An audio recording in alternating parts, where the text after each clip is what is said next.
공유 서비스 타다 보셨는지요? 스마트폰 앱을 통해 원하는 목적지를 입력하면 손님이 있는 곳에 카니발 승합차가 도착해서 목적지로 가는 서비스입니다.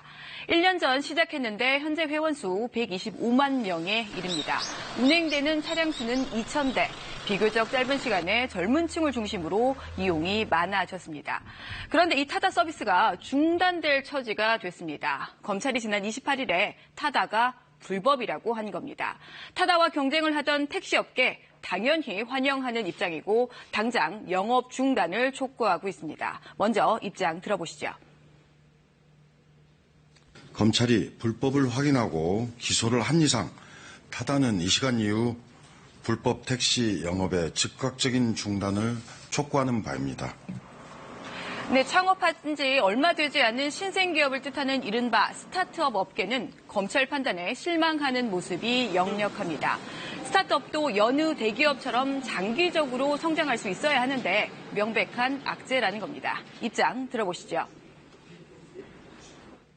기소가 되면서 예측 가능성 측면에서 굉장히 좀 불안한 상황이 된 거죠. 스타트업 전체적으로. 검찰이 불법으로 본 타다, 앞으로 어떤 결론이 날까요? 법조계를 중심으로 논란이 치열합니다. 그 전에 타다가 어떻게 돼 있는지 먼저 짚고 가야 합니다.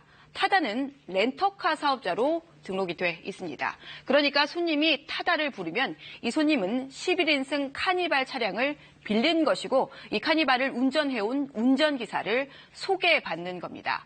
검찰 판단은 이런 영업 방식이 렌터카 사업이 아닌 사실상 불법 콜택시라는 겁니다. 어떤 불법을 저질렀느냐? 여객자동차 운수사업법 위반이라는 겁니다. 앞서 말씀드린 대로 타다는 렌터카 사업자로 돼 있습니다. 이 운수사업법에선 타다와 같은 렌터카 사업자가 고객에게 차를 빌려줄 때 택시처럼 돈 받고 목적지에 데려다 줄 수 없도록 돼 있습니다. 또 운전자도 소개할 수 없습니다.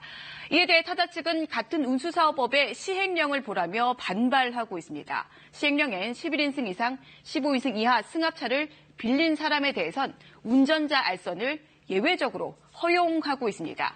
그러니까 타다 서비스는 11인승 카니발 승합차를 빌려주는 것이니까 예외 조건에 해당하는 차이고 그래서 운전자 알선도 가능하다는 겁니다. 전혀 불법이 아니라는 겁니다. 이렇게 양측 논리가 팽팽합니다. 심지어 당국의 입장도 갈립니다. 앞서 경찰은 타다에 대해 불법 혐의가 없다며 불기소 의견으로 검찰에 송치했지만 검찰은 이번에 기소로 결론 내며 전혀 다른 판단을 했습니다. 검찰은 국토부에 의견 조회를 신청하는 등 검토를 거친 끝에 기소 결론을 내린 것으로 알려졌습니다. 시민들 입장도 조금씩 다릅니다. 이어서 들어보시죠.